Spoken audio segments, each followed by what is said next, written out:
Meta Madness Group B, the group stage, everybody. Let's go. We got Team Nick against Team Dynouh. This is the first match in Group B. Now again, the group stage for Meta Madness is here to determine the seeding for the main event. So we have captain's draft teams, so 8 captains were decided. We had a player pool that the captains could draw from, and so the teams were determined, but now we still need to figure out what kind of seeding do we use for Meta Madness for the main event, and that's why we have this little warm-up here where we have the group stage.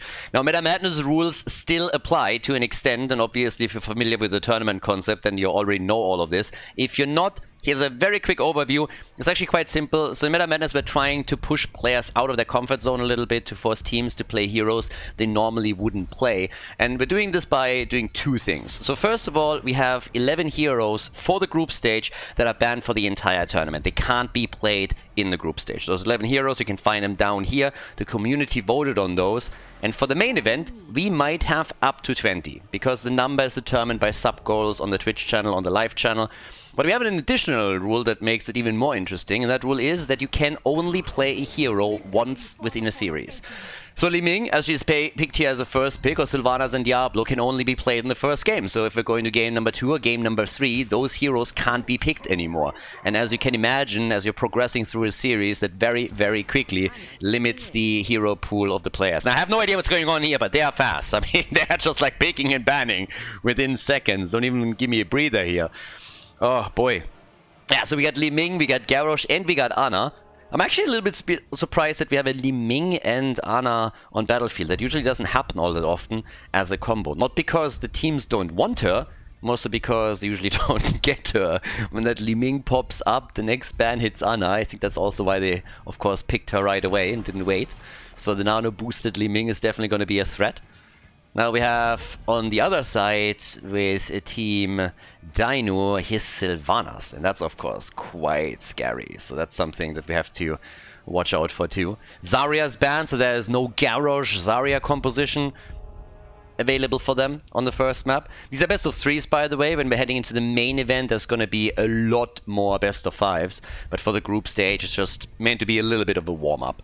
Just to give you guys a bit of an idea of what Meta Madness is all about. But of course, the real fun begins when we're heading with more pre-bans into matches that could go to even a 5th map. As it stands, though, we got Anduin banned out, so a bit of a focus on supports for now. I mean, we have some pre-ban supports already. So there's that. But let's see what else we're getting here. What is the next double pick? They still need a support. We still have plenty, of course. Eventually we're going to see a team being forced into a Lily. But here's Karazim and we get the Hogger. Yeah, for game number 1, even though it's a little bit out of the box, it's still fairly in that meta niche, in that corridor, where you would see those heroes every now and then pop up. I mean, that's even true for Karazim, which we, by the way, have seen on the first day of Meta Madness quite a bit already.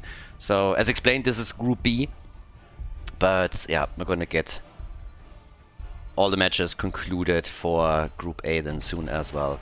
Medivh and Imperius. Alright, that's shields galore. And, yep, a little bit more party with Imperius at the front. He can really dish out the damage, and they have quite a bit of CC, of course, for him as well. So that helps also when Karazim is starting to make an appearance. Ultralisk is the last one to pick here. They also denied to him a potential Medivh, even though I wouldn't expect it here. Yeah, Nick on Medivh for now. We'll see if they flip that over. And there's Kira. Kira in game number 1. Let's go, everybody. Battlefield of Eternity kicks the series off between Team Nick and Team Dynouh. Game number 1, it's party time. The first map in the best of 3 series to kick off Group B. And here we go. Nick is playing Medivh, so that's actually kind of wild for him. I like that. Damage Medivh incoming. Rutsu with Anna. We got Mitra and Imperius for the blue team. Marlow on Garrosh, and Yasu is playing Li Ming. On the right side of the map, Dynouh himself with Sylvanas, as so often. We have Honio and Dehaka. Kelvin on Karazim, Skok is playing Diablo, and Ultralisk is busting out his Kira in game number 1 already. A Nexus Original.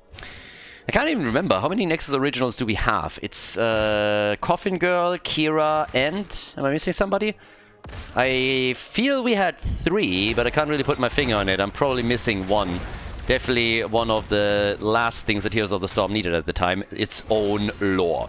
I mean, it only had so many franchises to draw from, right? So yeah, we need to come up with new crap. But that's a different topic.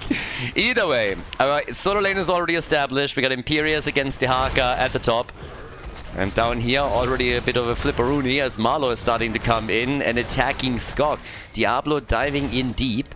And I actually like that they banned out Anduin, because we had now quite a lot of Garrosh versus Anduin matches, and Anduin, especially after he hits his level 16, is just a fantastic counter against Garrosh and the displacement that he's trying to provide here. Bit of stacking already going on for Medivh. Good job so far. Skog in trouble, and there's the kill. They get the first kill right away, and they're aiming for Dynouh next, and Sylvanas falls. Nicely done. Marlo with some solid plays. First he comes in and flips Diablo into tower range, and then they start chasing Sylvanas down too. 16 stacks for Nick. That's him off to a great start. Not even 2 minutes in, and he's already sitting at pretty solid stacks right there. So yeah, good stuff. But well, with all of that, we now have the top lane, another camp taken, so the red team didn't even try to move down to the bottom of the map and contest this. 3 heroes dying, shut that attempt down pretty quickly, but they can still trade 1 for 1 as they're coming up towards the top. So, nicely done. Well, at the same time, down here, it is pretty clear that this wall is going to suffer at least some damage, but the rotation from the top is now incoming. Here's Diablo. Marlo connects it. Nice. And they are going to save him with a portal. Yeah, that's of course a nuisance when you're playing against Medivh. He can really just like save you all day, every day. And they can also, with him, jump into the backline very quickly. Start chasing Sylvanas, for example. That would also be kind of nice, and I assume that's what we're going to get eventually. Right now, it's the level 7 talents that both teams are looking for during the objective phase. I mean, the whole thing starts kicking off in only 20 seconds, so we're not going to have it available right away. But sometimes, if you delay it long enough, level 7 kicks in while it's still up on the map. Usually it's more so the first objective gets claimed and then you have level 7 available. Depends a bit on how the fight goes. But with the level 4 talents, we now also have them up at the top, going for another even battle. Level 5 kicks in. So far we haven't seen a single kill yet for the red team, but I'm pretty sure that's going to change eventually. For now it's still portal time, and Nick is at 26 stacks. So Nick is actually stacking quite nicely here. Down to the bottom of the map, they went through the entire wall. Kira, whee! Kira's always happy, like she's always just like, you know, spinning around. And yeah, she's always happy panda mode. But then again, it's time for the first objective. And they are, as you can see, already getting a little bit closer to level 7. I mean, we have level 6 here for Team Nick. So longer this lasts, the better for them. If they can set a kill up, of course, that would be even better. Nick moves in, and there it is. Diablo goes down. That is some fantastic opening for the blue team. They are a level ahead already. Maybe not quite. And another sleep dart by Rutsu. The man is beasting it here with Granny. Absolutely fantastic. So, right now, they're looking for even more. They could also get the level 7 talents, but we have a drag on Marlo. He makes his way out of the fight. Ultralisk is low, and we have 34 stacks for Nick. Nick is just running that baseline quest here. 34 at the 4-minute mark. I mean, the man is nearly done. If they don't kill him quickly, he's going to nearly set a new record here. Not quite, but that is one of the fastest times that we've seen in a long time. And since they have a level 7 advantage now over the opposition, they of course have the lead there as well. This time the sleep dart misses, but they're still going for Diablo. There's the flip, and Skog has no chance.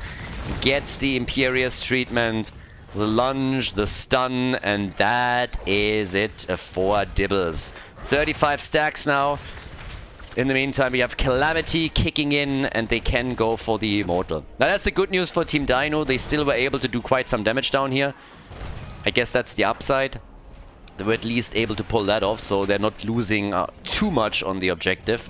But they're still trailing in XP. They did some damage at the top, though. With the help of Sylvanas, they were able to take the wall down. So they might not have gotten a kill yet, but at least they're doing okay-ish on structures and also the objective itself. So they're not falling that far behind just yet. But of course, the signs are not looking good for them. Maybe now, though, they go for Li Ming, and that is Dynouh stepping it up for the team and making sure that they get the kill and maybe even the objective. The quest on Medivh, on the other hand, is completed, so he is done at the 5 minutes and 30 seconds on the point. And Nick is really starting to get some value, isn't he? 13,000 damage for him and another kill on Diablo. Yeah, they are kicking Diablo's ass. The Lord of Terror isn't really all that terrifying today, and Team Dynouh locks also Immortal #1 in. And they're killing Medivh. Classic. Classic. Quest completed. Time to feed. Oh, yeah. Honestly, I think Nick didn't even want to die. He also said, guys, it's tradition. It's tradition. I gotta do it. I gotta do it for Twitch chat. I gotta do it for Twitch chat.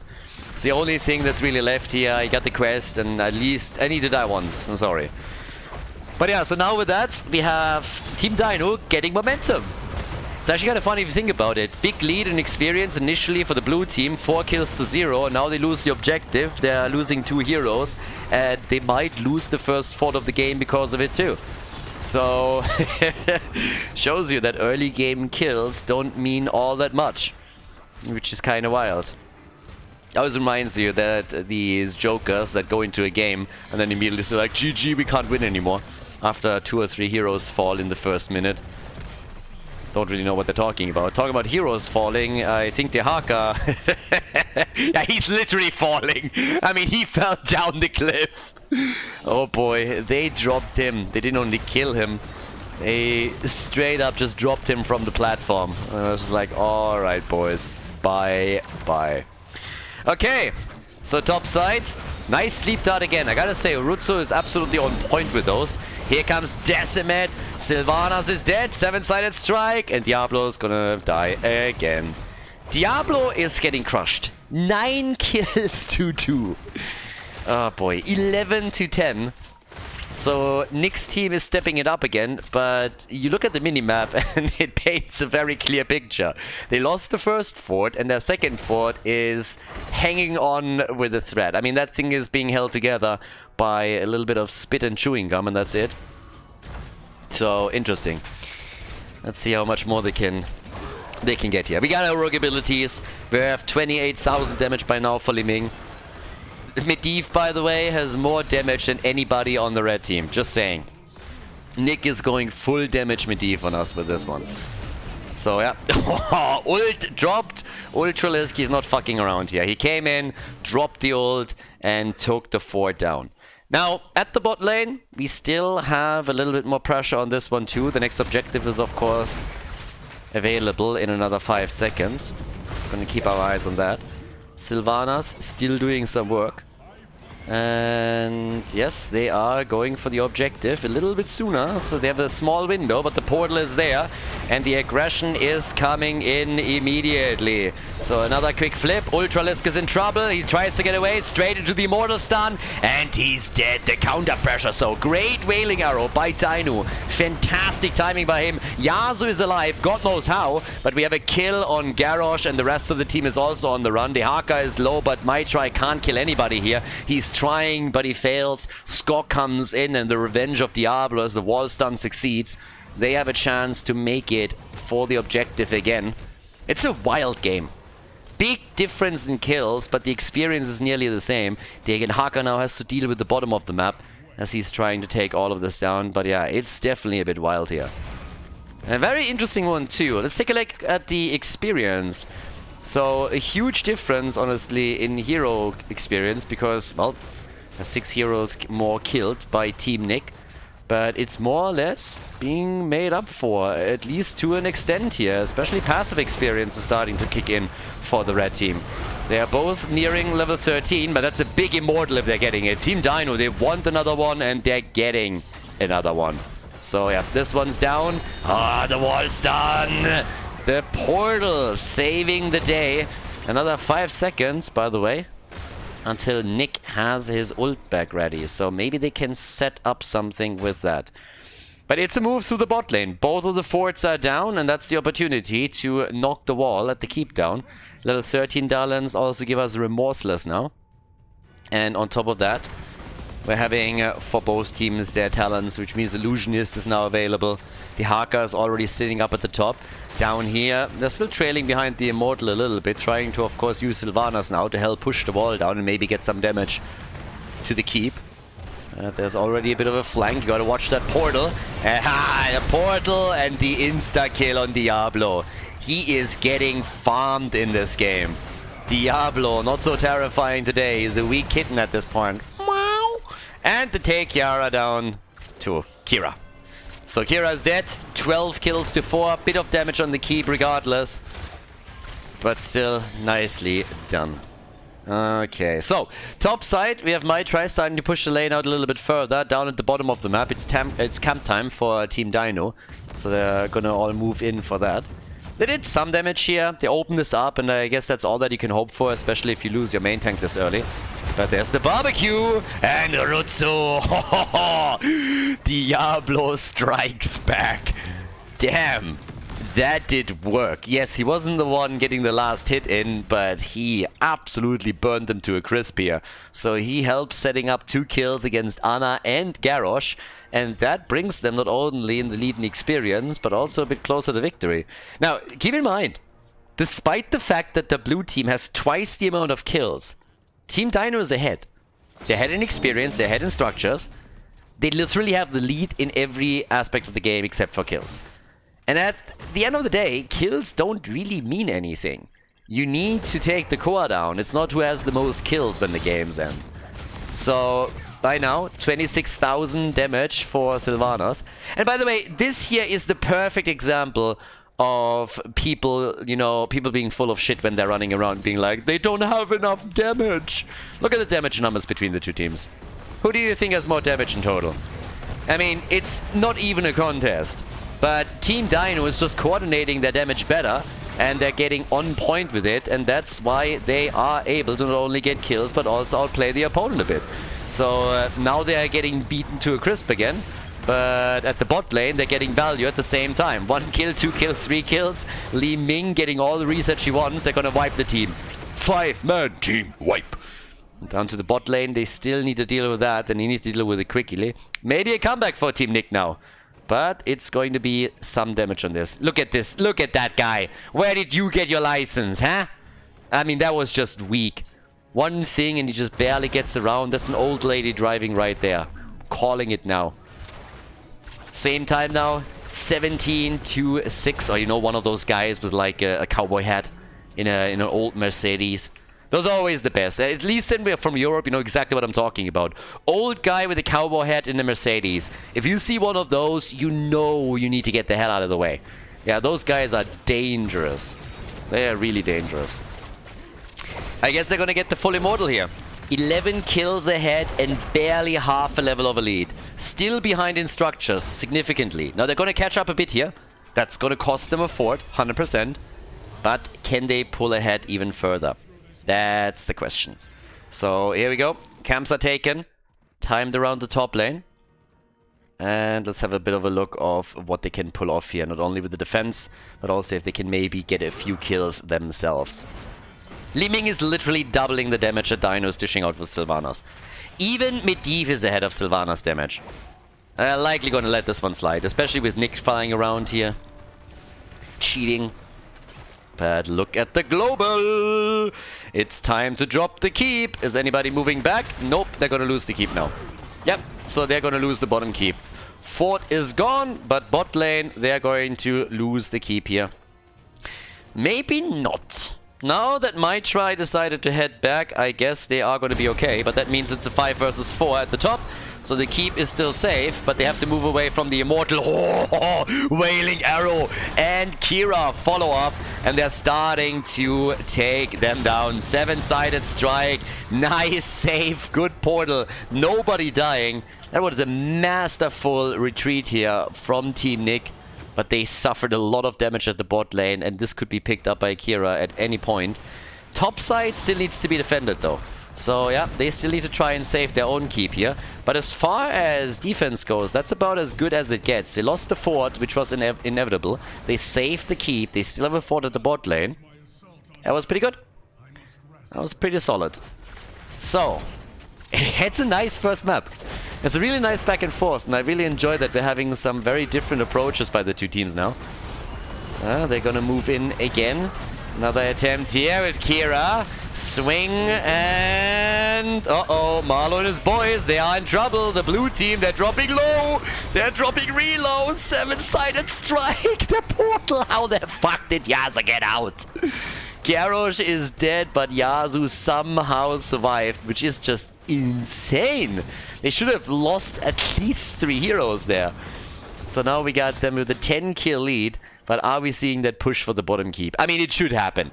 They can, first of all, take the camp, but they can also just simply, with Garrosh missing, go for it. There's nobody that can really punish them. I doubt that Yasuo is going to lock in easy kills and resets. That's just not going to be a thing. Instead, we're having the minion wave already obliterated. Kira has her ult back up, so they could use that too. They don't really have to. So they will go in, and they're starting to take this down. She actually used the ult, but there it is. Keep is gone, and now they can just fall back. They, by the way, need also someone to deal with the top lane, because if they don't, then this one is gone. And I guess it's going to be the Hogger. The Hogger already hearthing. So yeah, he needs to hurry a little bit. The catapults can't connect with the keep, or it's gonzo. But they are both now on level 19. This is a fun one. This is a good opening for this match. 73,000 damage by Li Ming. Someone's popping off here. Yeah, the Haka deals with this, but the Immortal is now up. And this Immortal and the fight could theoretically decide the game. You kill 3-4 heroes and you can maybe go for core directly. And they're already trying. Nano boosted Li Ming. There it is again. Diablo with the barbecue. And Li Ming and Ana are both dead. And the 3 remaining heroes are trying to escape. Skork is moving in. He's looking for another connect. Can't get it. But now the world's your oyster. They got level 20. That's Transgression for Karazim. We got a double Bolt of the Storm and no Sanctuary for Kira. That should, I mean, this could be game.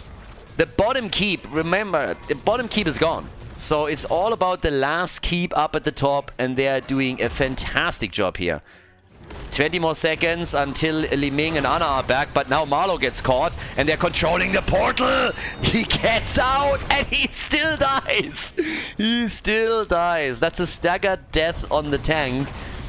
And that's bad news. That's 100% shield on the Immortal. Yes, the blue team will have their own level 20, but unless they're getting a lucky punch in on the Haka and kill him, I don't think they have a chance of winning this. He has to pop the essence, so there's at least that.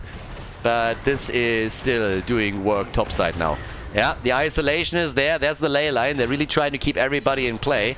Bot lane is now moving in with catapults. They're likely going to attack the middle. Yep. But Li Ming is trying to take care of it. Then again, they're going now for Nick. The impact he had with his Medivh is just crazy. But they are making the plays now. Upgrades for him. Guardian of Tirisfal.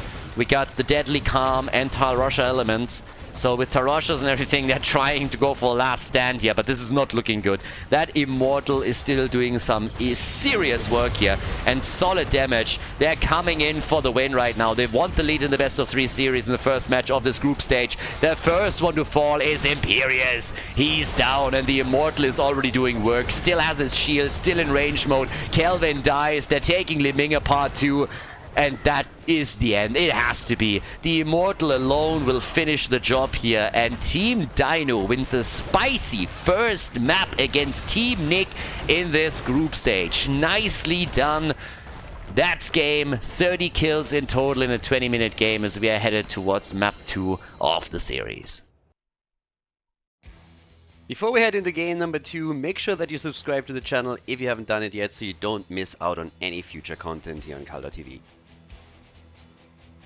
Map number 2, Infernal Shrines. Team Dynouh is in the lead. And well, now that we are in the second map, that means that we have not only the 11 heroes band that you see down here, but also the 10 that you have witnessed playing in game number 1 are not available anymore. So all of a sudden the pool is a bit smaller.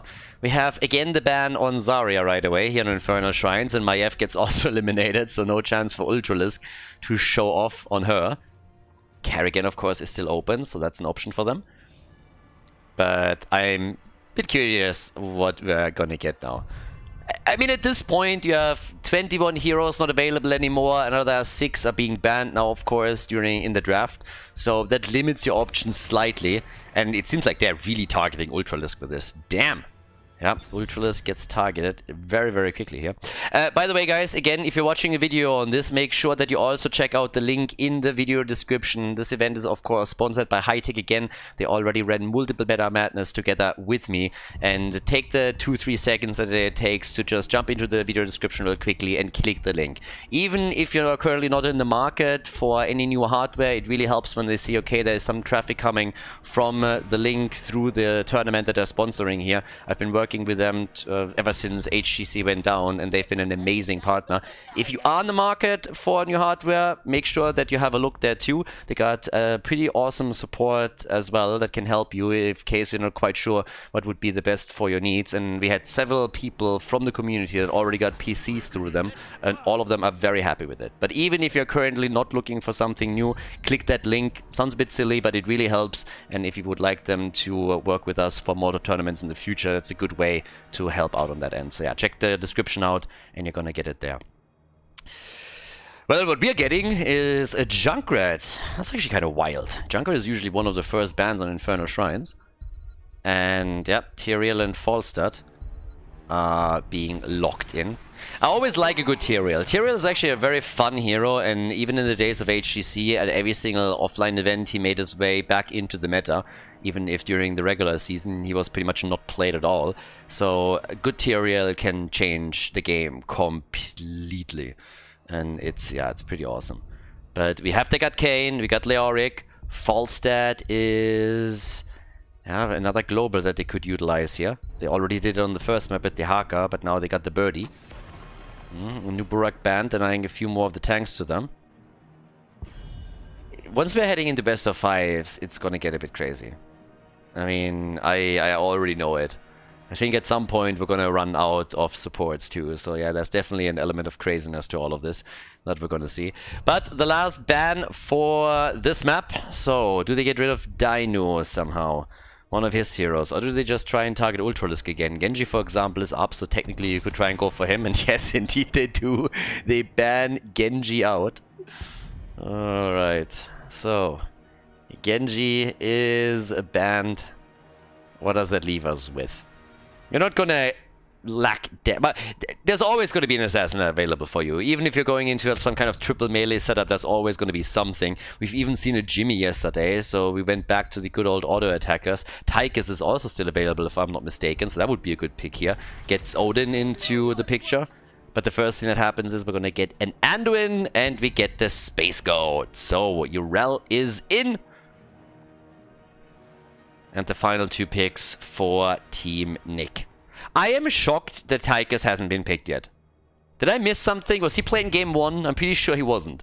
So, it's Infernal Shrines. There's ETC. That's actually cool. And Zeratul. Where's Odin? It's Infernal Shrines. With all the bans that we've seen already, how is it possible that Tychus hasn't been picked yet? They go for Ragnaros. Alright, okay. Ragnaros is in Infernal Shrines, everybody. The second map in the series here between Team Dynouh and Team Nick in Group B of the Meta Madness warm-up. Let's get things started. Time to party, everybody! We got Ragnaros in the game. We already had a Lava Wave match a little while ago, I think in one of the qualifiers. It was quite a bit of fun to see him here, but now that we're heading into the second map of this best of 3 series, I doubt a bit that it's going to be that nasty. Probably we're going to look at Sulfuras again. But either way, we got on the left side of the map Yasuo with Deckard Cain for Team Nick. We have Nick himself on Junkrat, Rutsu on Zeratul, Mitra and Leoric, and Malo is playing ETC. On the right side, Team Dynouh with Dynouh on Falstad, Kelvin on Anduin, Ultralisk with Ragnaros, Skog on Tyrael, and Honio is playing Yrel. Yeah, on level 1, Engulfing Flame. That's what we're kicking things off with. Most likely going to be a heavy focus on that. Already the follow-up from Junkrat. Nice, and Anduin is dead. The Crybaby obliterated right at the start of the game. But that's exactly the way that you gotta play this. You come in with a bit of stun, and then you follow up with Junkrat. You get the mine in play, use the displacement, and then take them down. So far, so good. So that was actually a very nice coordinated kill, and I'm pretty sure we're gonna see more attempts of exactly that same play. You've often seen that with Muradin, for example, Stormbolt into Junkrat follow-up. In this case, they played around with ETC, and they looked for Calvin again immediately. Oh boy. But I like that. Having ETC in the game again is kind of fun. I'm just waiting for some kind of old school combo where you all of a sudden have ETC plus Kalthas. You know, the good old days where you had the ETC power slide into a Kalthas gravity lapse and then damage follow-up. That was the big one. And there's actually some crazy potential here in terms of wombos that we could also see from Team Dynouh. I mean, the chance of it really happening are probably 0, but of course they could still try and go for the insta blow-up game. The first thing that blows up is Tyrael though. But can they they can maybe still get this because they're taking ETC down and Ultralisk is holding on to it. Leo is all alone and is trying to get a kill, but I don't think it's going to happen. Instead, he might fall if he doesn't pay attention. They already took the camp. So it's a trade in kills and then the camp claimed. Yeah, we could see some judgment into Sulfura set up for them as well. If they're looking at that stun, that would honestly work. So they could go for the immediate blow up. It's not quite false that Nova Arterial, but even the Hinterland Blast is possible. That I honestly believe that it's more likely for Tyrael to pick Judgment than for Falsa to take Hinterland Blast, because if they go into a normal Gust, while Dynouh, by the way, dies, then they can still play side lane properly and use the displacement a bit during the team fights. So right now things are actually looking pretty okay for Team Nick in the early game when it comes to kills. It's a bit of a throwback to map number 1, I want to say. But let's see what level 10 brings. For now, of course, it's the next objective that we have to worry about first, and we are going to see that shrine up at the top. We got the full move now into the blast wave with the slow burn on level 4. And yep, on the right side, here comes Tyrael. And Tyrael in this case also going into the Ardent Restoration. So his Globe Talent on level 1. Playing around that. ETC with another slide. But the Deckard Kane follow-up was not there. He used his abilities just a second before. They're still trying to go for Ragnaros, who of course can easily defend an objective if he just goes and uses his trade. Could also do that for an aggressive part around this, but we'll see what he decides to do. The stacks are coming together for Zeratul as he's going into his Might of the Nerazim build, and he is trying to get the level 7 at the bottom of the map. That's normally what you're seeing both teams do, but Dynouh is not at the side lane. They're all focusing on the top right now, and that means they're trailing behind in talents at this point. So that's a bit of an issue. Zeratul is going to join the battle, and he could rip them apart here. So Team Dynouh is still half a level away from level 7, has to wait for that minion wave to be taken out before they can make any additional moves. And so far it's not really happened. But Ragnaros has activated his trade, so they are making a play for the first objective after all, and they're really close. 35 stacks against 24. Can they get it? 39. One more. That's all that they need. And there it is. The Frozen Punisher is theirs. And that's of course a great first Punisher to have. Does it activate the jump? Yep, in front of the gate. The worst case scenario if you're trying to defend. Jump gets activated before the gate. No easy bait over where it helps you to defend against the objective.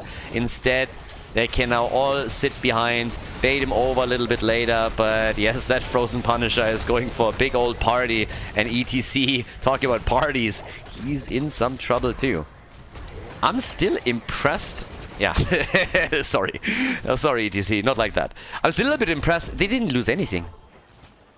Guys, the Punisher jumped in front of the gate, and on top of that, we had them nearly losing ETC, but the only thing that was lost was the gate and a little bit of hit points on the tower. That's crazy. That's absolutely crazy. As far as impacts of objective number 1 goes, that was, I mean, not even worthy of mentioning. So, job well done by Team Nick, defending very well. But we are headed into level 10, and then we're going to see how much party we're going to get. Judgment Sulfuras. The dream, baby. The dream. I mean, I would be okay with a Lava Wave too. Meme it a little bit, boys.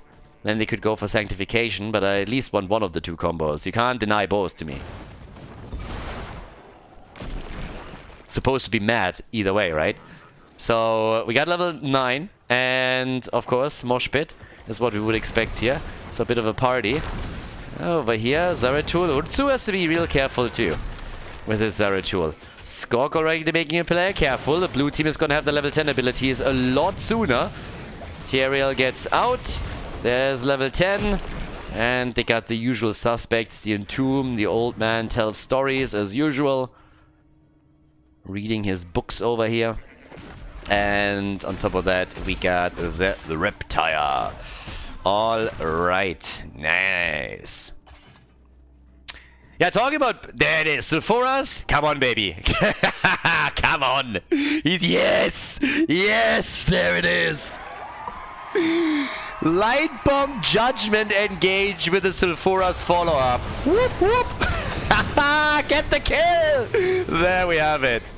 Deckard Cain is immediately taken down, and that is exactly what we need here.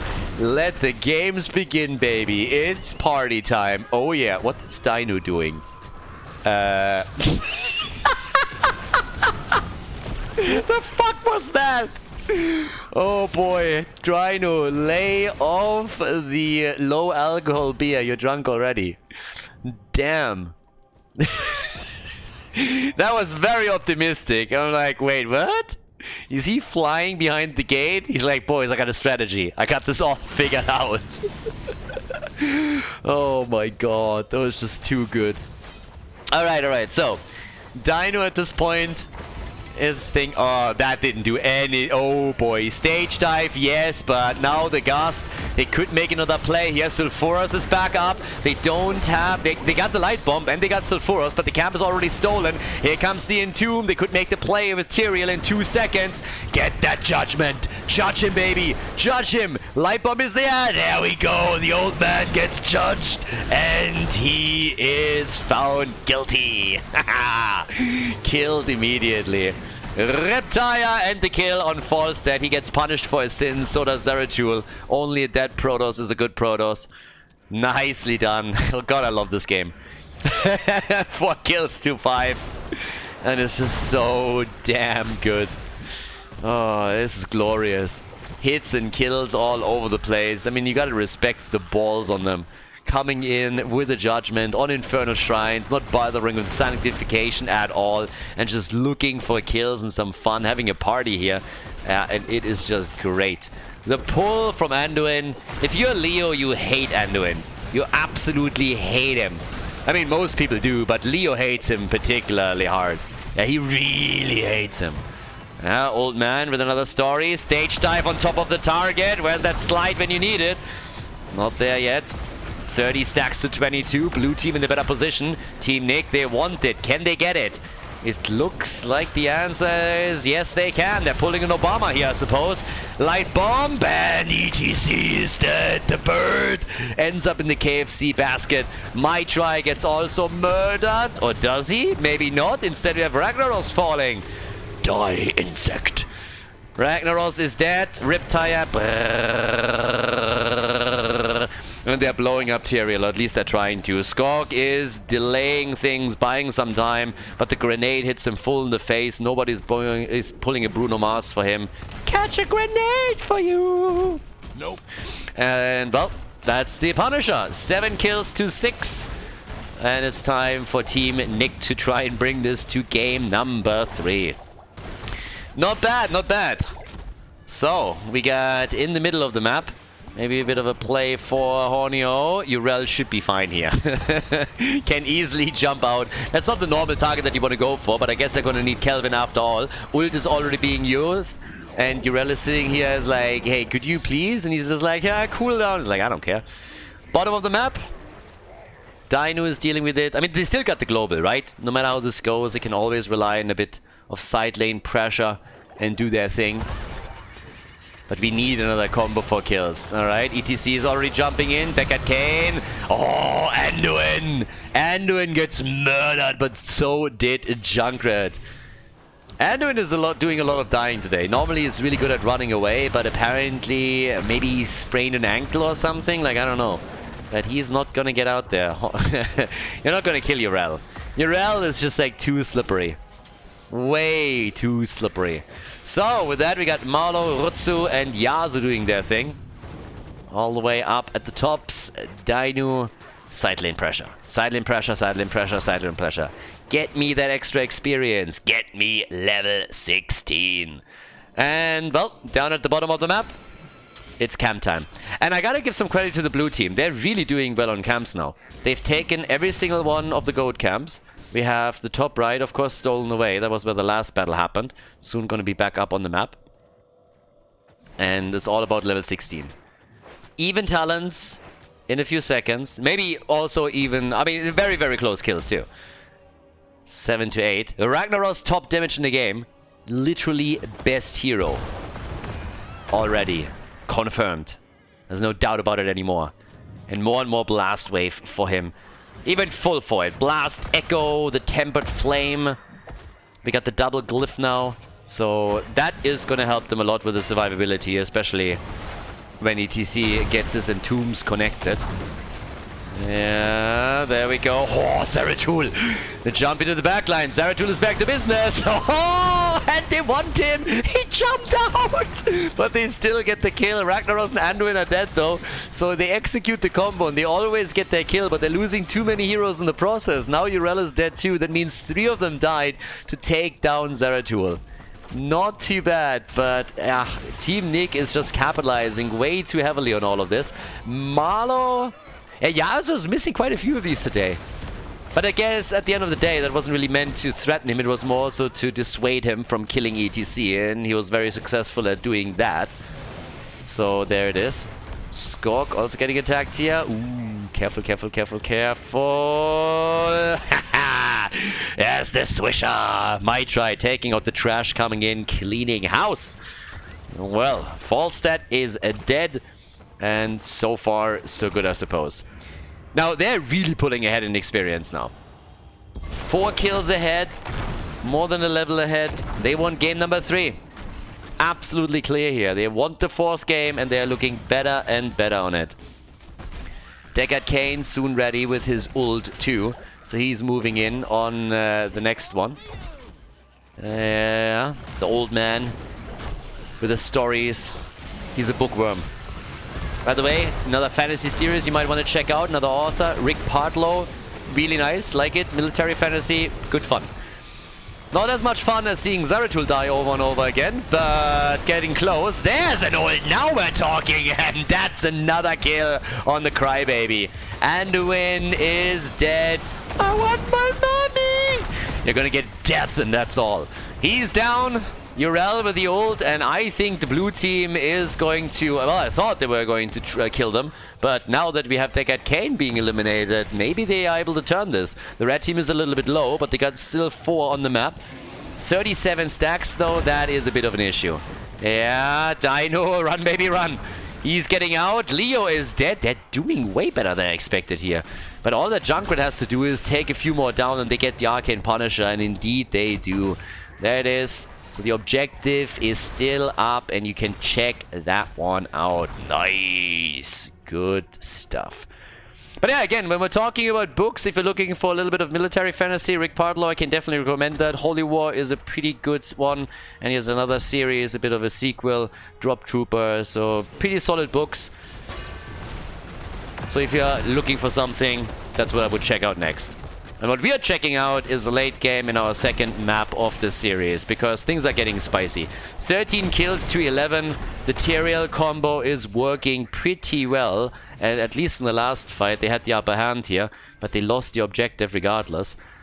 So if you're just going to settle this real quickly, where are we at? We have 3 forts still in play for Team Nick. 2 have been destroyed on the red team side, and they're also losing more ground while killing Leo, because there's camps pushing every single lane for now.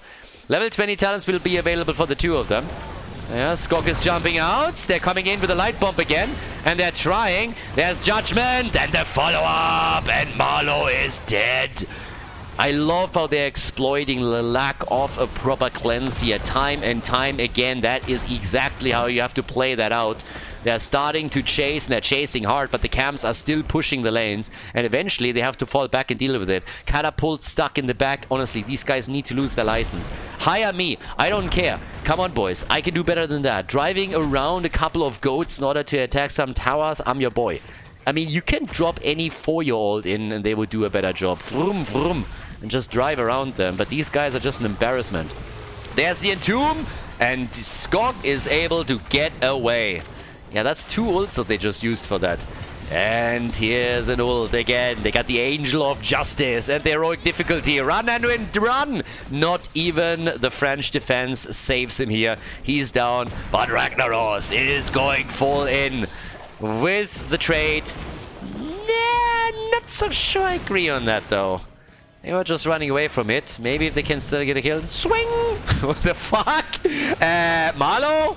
Where are you going, my friend? They're still chasing Zeratul and trying to. Rutzer is doing a fantastic job. But Marlo was just like, I'm coming, boys. And they're like, yeah, we don't really need you here right now. So, what do you want?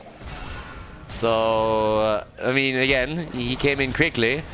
Now they're going for the birdie again. Dynouh is alive. Alright, the Entomb then again.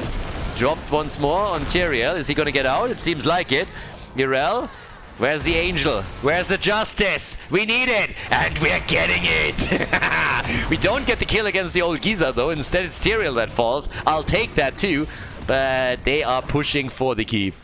Team Dynouh with a lot of good combos and effort, but they are still having some trouble here. So now we got the next shrine activating. 43 seconds until Tyrael is back.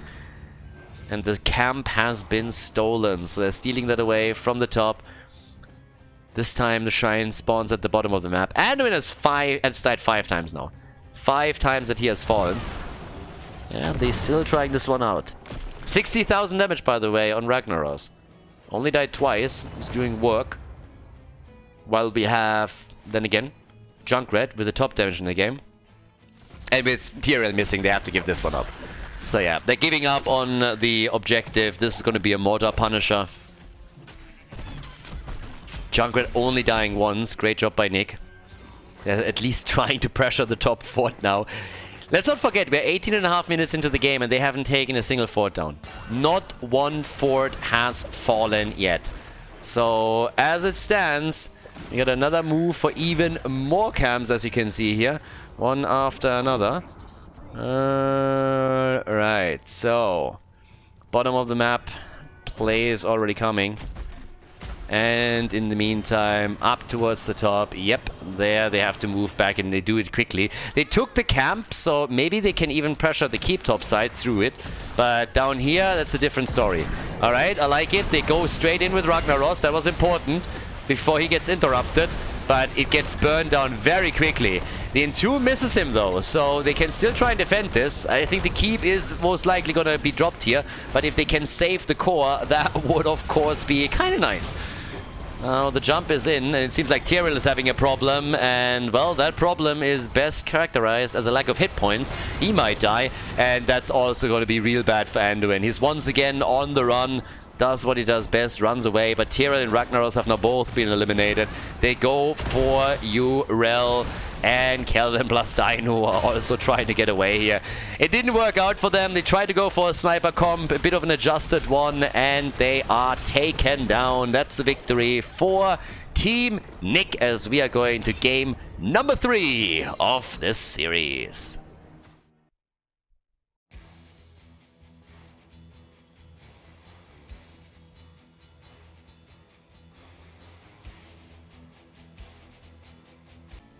Game 3, first series of the day, and we're already having a 3-mapper. Happy Panda right here. So, what does that mean? That means that we have 20 heroes banned because they were already played, and another 11 banned because they're banned for the entire group stage. 31 heroes already gone. And they got to think about, okay, what are we doing now? Towers of Doom, and we're still holding strong with the Zarya ban, so that's already banned out. And let's see, yeah, they're still targeting Ultralisk. They're like, Maiev? Nope. That ain't happening. No Maiev for you. She's gonna be complete. I mean, we're gonna probably see a lot of games where Team Dynouh plays where Ultralisk is just not gonna get a Maiev whatsoever. And his Karrigan is banned as well. They're just sticking with what works here. Thrall and Zarya have been banned out on the other side. But now, of course, the pool is getting a little bit smaller. And we'll see where this is headed. What's the first pick? Tychus is still available. I still want to throw it out there. We still have Tychus available, but they're starting things off with Stitches. Okay. Yeah, Stitches is in. So we're gonna get some hooks here. We just need to follow up, right? And Uther, for example, is also still up for picking. So you could go in with a stun. And let's go. Blue team. Where are we headed with this? What are they going for? Vikings as a first pick. Okay, that is a little bit unexpected. First pick Vikings and a Nubarak. I like that. It's just like, yeah, what you gonna do? Tracer is out, Genji. Oh, Genji's up. You could pick Genji now. They should probably... Yeah, Genji is still up. He was not played yet. He was banned on the last map. So Genji is available. Zul and... Yeah, there he is. Zul and Genji. Oh boy. The main event is going to be bonkers. Can you imagine this all happening with a 5-mapper? Yeah, this is going to get bananas. Alright, so... the Viking first pick. I still can't get past that. Oh boy. They're banning... Yeah, that's a good point. Chromie, I completely forgot about her. She was played a lot yesterday. We haven't seen her once yet today. So yeah, there we have it. And... well, what do we get as the final ban? What are they trying to get rid of here? Maybe ban out a support. Ah, well, the problem is if they are banning a support and then they are limiting their own support pool, more likely that they're gonna ban a damage dealer, maybe a side laner. No Cho'Gall for you. A little bit worried about that. No Cho'Gall in this one. Yeah, I mean, you can really see this is getting wild. People are just like, oh shit, what are we doing right now? What's left? What could they pick? How can we counter this? Okay, so Cho'Gall gets his first ban of the tournament. Bring it! Bring it! Cassia and Uther. Ooh, that does not look bad. That looks pretty good. Yeah, that is looking pretty solid. Final 2 picks for the red team. We still need a support. We have... I mean, Whitemane is up. Alexstrasza is up. Who else is available? Morales can still be taken. That's honestly not a lot of supports. Oh boy, we're gonna run out of supports. Malfurion and Khaldor. Okay, Khaldor gets taken. That's Gravity Labs. That's a lot of CC. There's a lot of CC that they got there. And the final pick for Yasuo. Gesundheit. So, what are we getting? Come on, boys. Valeera! Oh boy, Vikings Valeera. Towers of Doom, Game 3, boys. Let's go. The final map in this best of 3 series here at the Meta Madness group stage. Oh, brilliant. I love it. Let's jump straight in. Towers of Doom, everybody. The final map of the series. Nick is playing Uther for his team. Whereas Maitri finds himself on Cassia. We got Yasuo on Valeera. Rutsu on the Vikings, literally a first pick Vikings game, and Marlow on a Nubarak. On the right side of the map, Team Dynouh with the man himself on Genji. We got Honio on Zul. Skok is playing Stitches. We got Ultralisk on Kalthos, and Kelvin is playing Malfurion. Alright. Salami boy is there. Ashalanore. Salami. Yeah. Salami pizza, always nice. I mean, yeah. Either salami or ham. With ham, you need some pineapple, of course, but outside of that, you're Gucci. So now we got the explosive attacks. They're gonna go for a bit of a Balok setup. And look who's waiting for the rotation towards the top. Yeah, but that's not gonna be successful. So unfortunately for Vallera, that is not ending up with an opportunity for a kill. We already have some poking against my try. And down at the bottom of the map, they're pushing the lanes out. Yeah, even Zul is getting attacked here. So the rotations are ongoing. If you get a stun with Uther and then follow up with some Vallera damage, it's obviously a great start. Vikings need to spread out. You want to be aggressive with the 4-man that you have and need to do your thing. But yeah, the move to the top real quickly. And yes, there's the play. Yazu... No. Nope. No real aggression yet. We have them with the pumpkins. At the 1 minute mark, both of the teams are going for their own camp. Nobody's rotating over to a different one. So, yeah. And, well... yeah, they take that too. The hook, and that's what we were waiting for. But the root is a little bit too late. It's obviously an old school combo. Vallera wants to have another combo as well. Talking about combos, and she does a lot of damage here. Hello, Zul. Someone's in trouble. Gets away, but that's a lot of HP that just got chunked down, and it forces him to hearth back home. So Vallera might not have gotten the kill, but that was still a successful play for them. But yeah, level 1, by the way, we got the Shade this time as the level 1 choice. And Mana Addict for Kalthos. Yeah, that's the problem. Did you see that? Kelvin doesn't trust Skog. You saw that shit, right? He only dropped the root when the target was hooked. No trust there. Kelvin is sitting there and he is like, yeah, well, you're not gonna hook. You're not gonna hit those hooks. You don't have shit for aim, my friend. So yeah, that was actually, if he would have trusted Stitches and would have thrown out that root as Stitches throws the hook, then they might have a kill here. So that was on him. At the same time, we got Zul the 7 fully attacked by everybody, and that's just a little bit too much for the old man to handle. So yeah, Zul is down. First blood in the game. Kelthar still doing some work. The Vikings also slowly falling. Ultralisk at 7 stacks on the level 1. Went into the Netherwind at 4. And we got the Jailers for Zul as the triple altar comes up first. So, let's go. Marlow.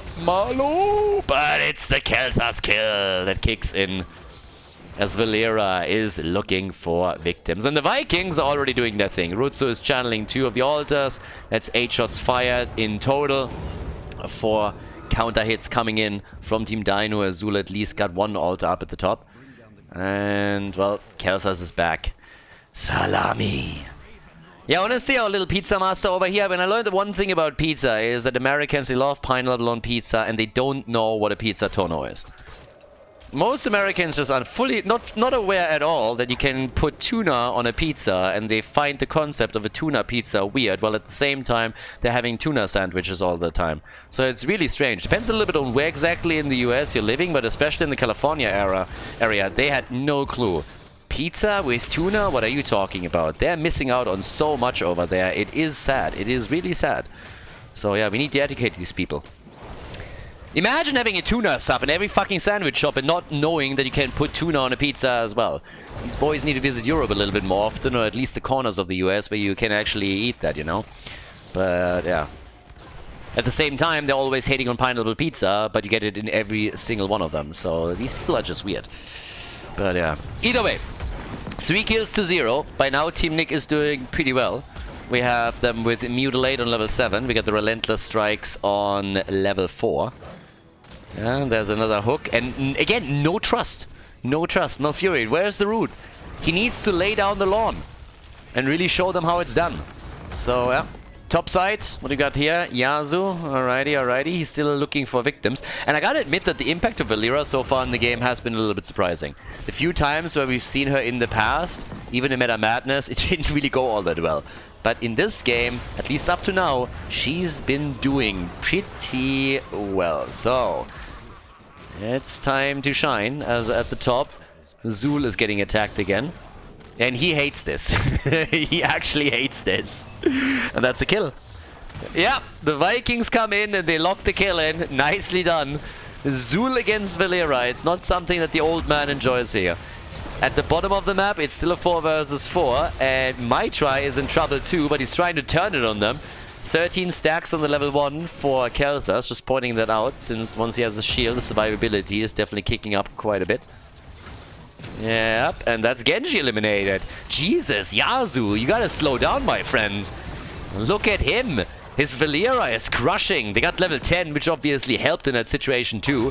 Running the heroic ability here is definitely a huge lead. Stun, stun, stun, stun, stun. Stitches just sitting there, boys. Can I please play the game a little bit? Nope. Not happening tonight. Nope. 7 kills to 0. And I'm a little bit afraid to look at the damage of Valla. Cloak of Shadows on level 10. And alright, we're gonna give it a glimpse. Alright, that was enough. Did you see it? I didn't either. I'm afraid of big numbers. 20,000! Doubling what Genji has. 20,000 damage. Yasu is murdering. He's a silent assassin that runs just through and kills everybody. Not bad. So yeah, good stuff. But anyways, top side, we now have yeah, another camp that is up for grabs technically. But level 10 is finally available also for the red team. I guess at this point the question is just, are we going to get Pyroblast? I doubt it.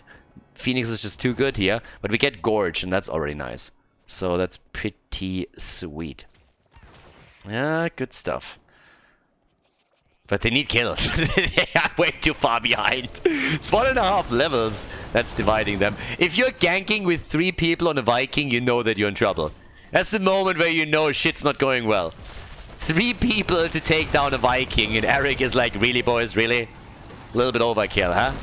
So, yeah, that's kinda nasty. In come the Vikings with the play again. They go for the back line. And Ultralisk is dead, but so are the Vikings. And the old man too. So they drop a lot here. Khaldor is dead. Uther is down. The game can't even keep up with all of the death animations. Dynouh is zipping back out as Yasu was a bit in trouble for just a moment. But we got the Gorge and the Nubarak. Does he still have his burrow charge? Yes, he does. So he gets away. Genji is immediately saying hello. We saw Malfurion and Dyne too. So now it's 2 kills, 2-9. And the shots are being fired. So, yep. Shots also fired up at the top. And we're looking at 32 points against 24. So they're not too far ahead, but they're still leading by a level. Not too shabby. But we'll see. Okay, so down here. Poison over. And that's always nasty.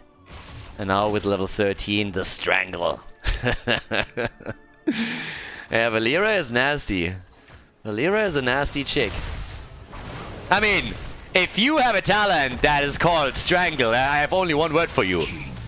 Exactly. I mean, she is into some kinky shit, that girl. Those are the good ones. Alright. Unless they go overboard with it.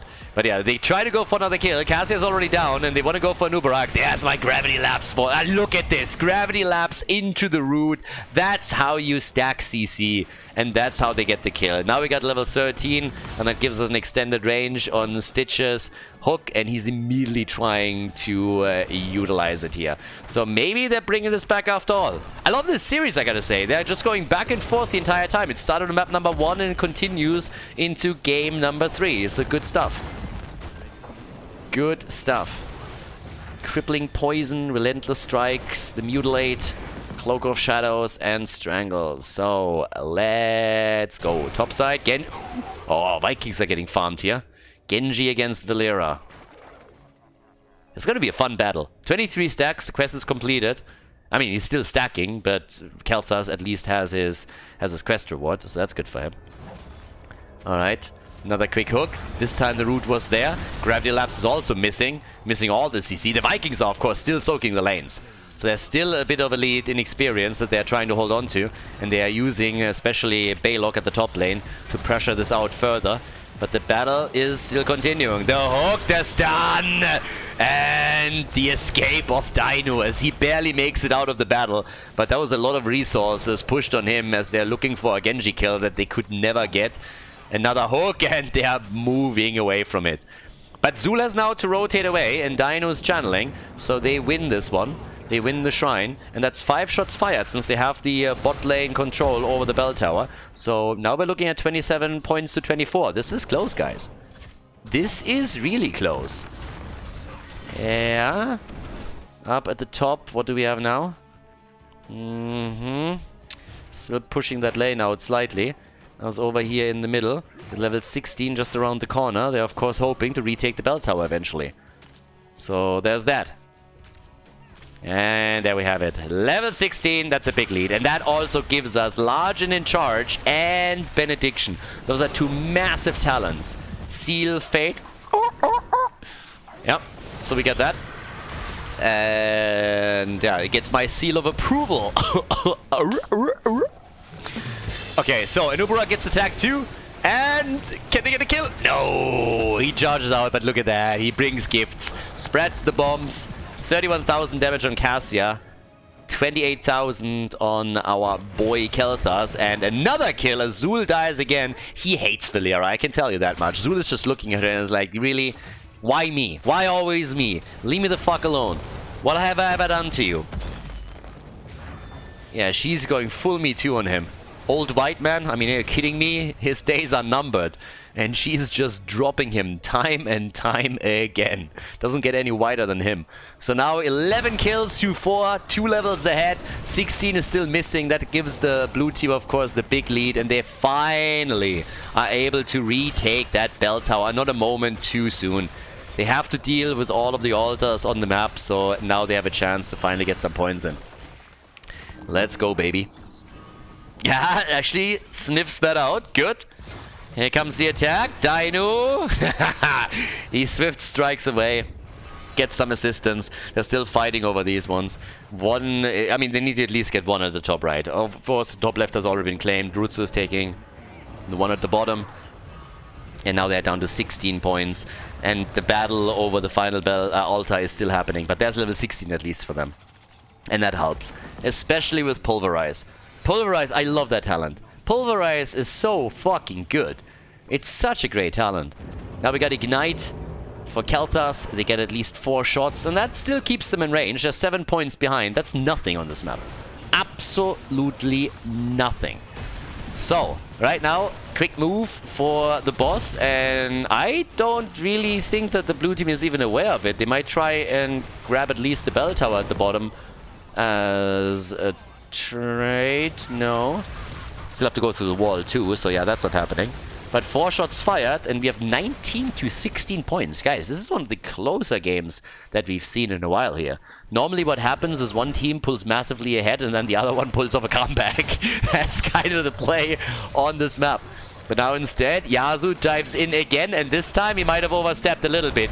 Genji had finally enough. Genji is saying, alright, fuck this shit, I'm going in with my ult. Yeah, a bit of a silence. Is Yasuo getting a kill away? No! So yeah, there's the kill. Finally, Valla is down. That's the first death, by the way, on her. First time that she died. Zul is also dead. So at least a kill for a kill. The bombs are being spread. And yep, that's nice damage here. Kelthas could, in big team fights with the Vikings, with his living bombs, really get a lot of damage in. But obviously that always hinges also on how Rutsu plays it. You can dodge out on a lot of it if you're just using your abilities correctly. He has jump, for example. But yep, bot lane. Level 19. The experience lead to the Vikings is just nasty. They're still 1.5 levels ahead and we're already looking towards 20. That's crazy. That's absolutely crazy. Okay, so 7 kills ahead too. They're doing well. They're really doing well. But Team Dynouh hasn't given up on this yet. No. They are fighting still through it. Phoenix is down on the ground. Vikings with the channel, by the way, in the middle. So another 4 shots fired, and that drops them down to 12. And what are we getting? Another quick jump from the side as Rutsu uses the large and in charge. But here's level 20. We have Storm Talons, baby. And that gives us the elusiveness. But, again, it's Team Dynouh that gets another altar. So, yes, there's a big lead now with the Storm Talons. Trader King is in. But I think Anubarak is going to be absolutely fine. He drops right away the Cocoon, and they're still getting some stuns out, but they're not fighting this here. I think they're just trying to use the Vikings to push these lanes out again. With the level 20 talents, but now also got the Divine Protection. Okay. That's actually an interesting one. Divine Protection for him. Not going for Redemption or anything. Well, but, yep. There's the hit straight in for our boy Zul. Bam, bam, bam, bam, bam, bam, bam, bam, bam. Cassia is, of course, just hoping that she gets as much damage as possible through right now. She also has the Rock Stopper over here, but still gets some with her Ball of Lightning. One level of a disadvantage, and of course the Vikings, they are still pressuring. And by now they got access to the Fury of the Storm that helps them with all of this too. So yeah, not bad. Pretty well done.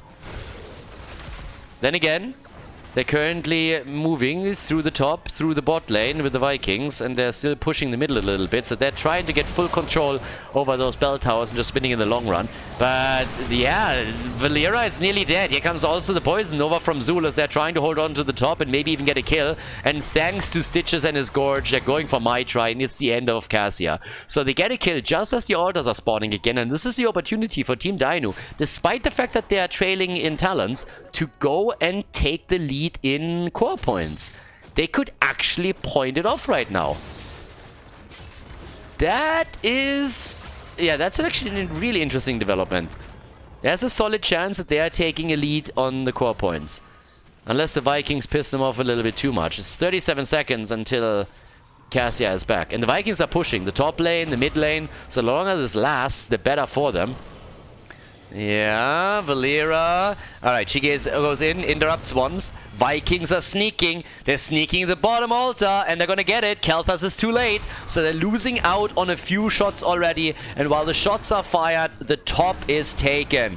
So they're losing a bell tower, they're losing an altar. Yeah, even with Cassia not here, it is just nuts. The Viking providing way too much value now. The Gorge on Stitches. Can they get a kill? Root on the ground. Marlo gets away easily. Turns around, drops the stun. Now we've got Pumpkins at the bottom. Olaf is dead, but this is another bell tower that falls. They're taking full control of this map. Even with level 20 talents available for Team Dynouh at this point, things are not looking too good. The Cocoon is out at least. Dragon Becomes Me is in. Poison Nova upgrade. Another hook. They're looking for kills. They need something here. They're down to 8 points. Single digits on the core, and they lost everything. Valla has just now taken the top Pumpkin, so now another 3 potential points on the core. Move through the top lane and will likely arrive, and the Vikings are sneaking this shit in too. If they get both, then the game's literally over. They're looking for a kill and they finally get it. Cassia is dead. She came, she saw, she died again. No chance for her, but they're claiming at least this one. But the shots move in, 3 more fired, and they are down to 5 points on the core now. The channel attempts over and over again by Team Dynouh. What a finish on the map now. What a finish. Skok is there. Yasuo is low. That's a kill. And the Vikings are sharing the bombs. They're spreading it. Zula's moved to the top.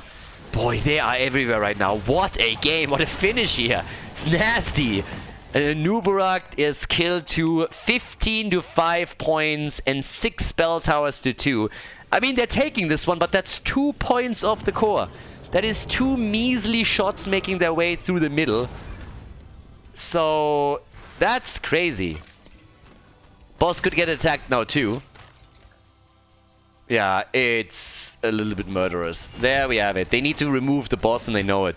They need to take this. Not only to get 4 shots fired, but also to remove it as an option for Team Nick. So Team Dynouh, they're doing what they can now.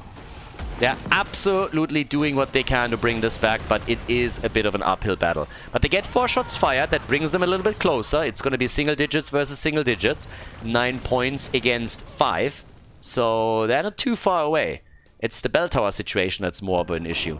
But they at least reclaim the top. So Zula's been doing his job here. But the bottom of the map, as long as they have 1 extra bell tower, it means that a single altar ends the game. But they're retaking this one too. Yeah. They're gonna get it. Maybe they can claim this now. Eric is dead. 40 stacks for Kelthas, by the way, on his level 1. So that's some nice mana that he's running around with.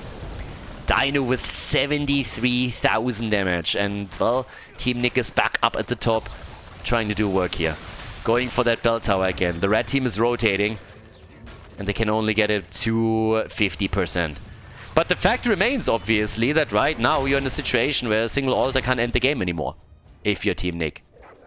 And you need another teamfight victory. You need a big one. And with the Poison Nova and its upgrade, that could become a bit more tricky. Vikings everywhere, but as long as it's a single altar, that doesn't matter too much. Yeah, you can't delay the fight too long or they're going to be in trouble, but they're trying to go for the battle. Genji, can they get the kill? Yes! Kelthas, he's dead. Ashalanore.